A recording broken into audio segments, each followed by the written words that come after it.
জান্নাতের দরজা খোলা থাকে এবং জাহান্নামের দরজা বন্ধ থাকে। ভাই সাহেব আরেকটি হাদিস বলতে ভুলে গেছেন। সেই ৩০ দিনের রমজানের মধ্যে যদি কোনো হিন্দু মারা যায় তাহলে সে কোথায় যাবে? দ্বিতীয় প্রশ্নটি আরও জটিল। আসসালামু আলাইকুম বন্ধুরা, আমরা জানি যে রমজান মাসে জান্নাতের দরজা খোলা থাকে আর জাহান্নামের দরজা বন্ধ থাকে।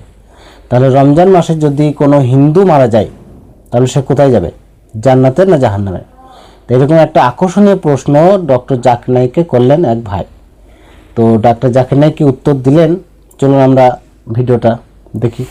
আমার একটি প্রশ্ন আছে। আমি শুনেছি যে রমজান মাসে ৩০ দিন জান্নাতের দরজা খোলা থাকে এবং জাহান্নামের দরজা বন্ধ থাকে, কিন্তু সেই ৩০ দিনের রমজানের মধ্যে যদি কোনো হিন্দু মারা যায় তাহলে সে কোথায় যাবে? ভাই সাহেব খুব ভালো এবং সঠিক প্রশ্ন করেছেন। প্রশ্নকে কখনো ভুল বলা উচিত নয়, ভুল বললে তো প্রমাণ করতে হয়।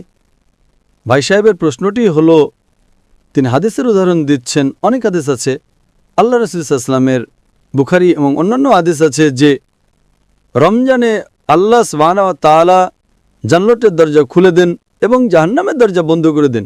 ভাই সাহেব আরেকটি হাদিস বলতে ভুলে গেছেন যে শয়তানও বন্দী থাকে।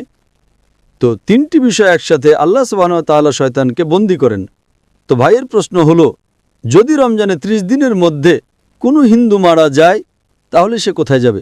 অনেকে প্রশ্ন করে, শয়তান শিকলে বাঁধা থাকে, শৃঙ্খলবদ্ধ, কড়া, হাত করা তো বলতে পারবো না, কড়া কড়া শিকলে বাঁধা।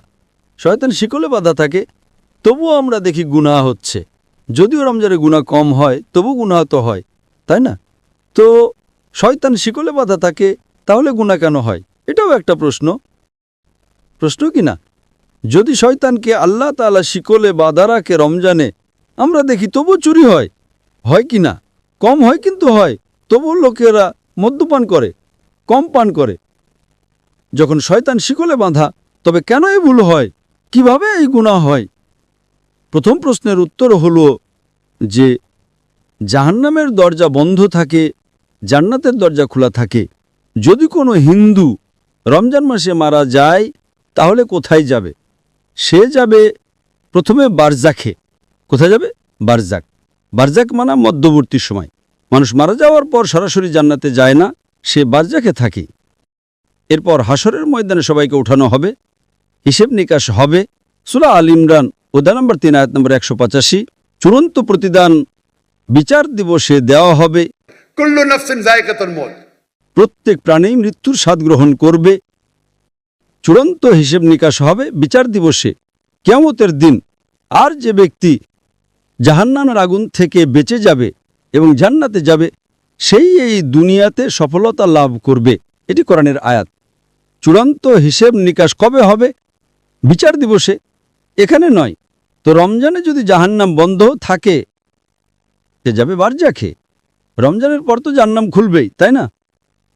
রমজানের পর তো দরজা খুলবেই, তাই না? হ্যাঁ, খুলবে। তো যদি সে শিরক করে থাকে, আল্লাহ ও তার রাসূলের কথা না মেনে থাকে, তাহলে সে বারজাকে শাস্তি পাবে। জান্নাতের দরজা খোলা থাকবে, জাহান্নামের দরজাও খুলে যাবে। খুলে গেলে যখন সময় আসবে তখন সে জাহান্নামে যাবে। একদম। এই প্রশ্নটা তো সহজ ছিল। দ্বিতীয় প্রশ্নটি আরও জটিল। যদি শয়তান শিকলে বাঁধা থাকে তাহলে ভুল কাজ কিভাবে হয়? তারপরও তো গুনাহ হয়, যদিও কম হয়। আপনি যদি যাচাই করেন দেখবেন রমজানে গুনাহ কমে যায়। আমি একটা যাচাই করেছিলাম, যখন শয়তান শিকলে বাঁধা থাকে তারপরেও কিভাবে গুনাহ হয়। আর এই প্রশ্ন আমাকে খুব চিন্তিত করত। আমি যখন দাওয়াতে নতুন ছিলাম, আলহামদুলিল্লাহ কেউই প্রশ্ন করেনি, খুব চিন্তিত করত, কিন্তু আল্লাহ এর উত্তর দিয়ে দিয়েছেন। অনেক গবেষণা করেছি, পড়েছি, উত্তর খুঁজেছি, আলেমদের জিজ্ঞেস করেছি, তারা বললেন সঠিক। মাশাআল্লাহ, কি সুন্দর উত্তর। তারপর থেকে আমি এই উত্তর দিতে শুরু করেছি, কারণ আমি নিজেই প্রথমেই প্রশ্ন করি। আমি নিজেকে আক্রমণ করি, কারণ আত্মরক্ষা করার জন্য আক্রমণ করা জানতে হয়। আপনি যদি আত্মরক্ষা করতে চান তাহলে আক্রমণ করা জানা জরুরি। আপনি যখন বিতর্ক করেন, আপনাকে যদি কোরআনকে রক্ষা করতে হয় তাহলে আক্রমণ করাও শিখতে হবে। আক্রমণে পারদর্শী হলে আপনি নিজেকেও রক্ষা করতে পারবেন। তো আমি এর উত্তর দিচ্ছি। আল্লাহ রাসূল সাল্লাল্লাহু আলাইহি ওয়াসাল্লাম বলেছেন যে শয়তান শিকলে বাঁধা থাকে। শিকলে বাঁধা থাকে। শয়তান মরে যায় না, জীবিত থাকে, কিন্তু শিকলে বাঁধা থাকে। আমি একটা উদাহরণ দিই। ধরুন একটা সিংহ বাঘ শিকলে বাঁধা আছে এবং শিকলটা 10 ফুট লম্বা। আপনি দূরে দাঁড়িয়ে আছেন,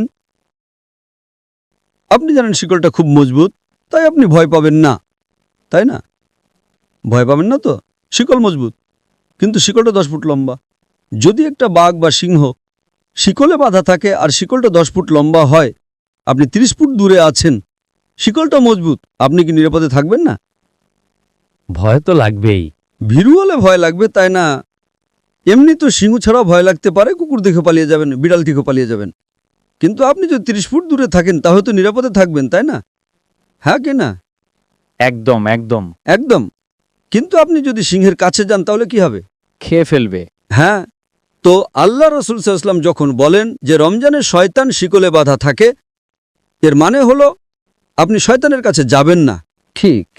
আপনি রমজানে বলবেন, না আমি জুয়ার আড্ডায় যাব, রমজান মাস আমি মদের দোকানে যাব, তাহলে দোষটা কার? আপনার। তাই রমজানে শয়তানের শক্তি কমে যায়, কিন্তু শয়তান মরে যায় না। শিকলে বাঁধা থাকে মানে আপনি যদি দূরে থাকেন তবে নিরাপদ, কিন্তু আপনি যদি সিংহের মুখে হাত দেন, সে শিকলে থাকলেও তো আপনাকে খেয়ে ফেলবে, তাই না? একদম। তো রমজানে আপনার জন্য গুনাহ থেকে দূরে থাকা সহজ, কিন্তু অসম্ভব নয়। রমজানে প্রায়শই আমরা আল্লাহর সাহায্য পাই, কিন্তু আপনি যদি বলেন, না আমি মদের আড্ডায় যাব, পিকচার দেখব, আমি ব্লু ফিল্ম দেখব, তাহলে তো সমস্যা হবে, তাই না? তো রমজানের শয়তানের প্রভাব কমে যায়, কারণ সে শিকলে বাঁধা থাকে। আপনি তার কাছে গেলে, তার মুখে হাত দিলে সে আপনাকে খেয়ে ফেলবে, তখন আপনি গুনাহ করবেন। তো এটা হলো যুক্তিসঙ্গত উত্তর। সঠিক উত্তর তো আল্লাহই জানেন। এটা একটা যুক্তিসঙ্গত উত্তর, হাদিস ঠিকই আছে, কিন্তু এর মানে হলো আপনাকে আরও বেশি মনোযোগ দিতে হবে এবং রমজানে আল্লাহর ইবাদত করার জন্য আপনার কাছে আরও বেশি সময় আছে। আশা করি উত্তরটা পেয়েছেন।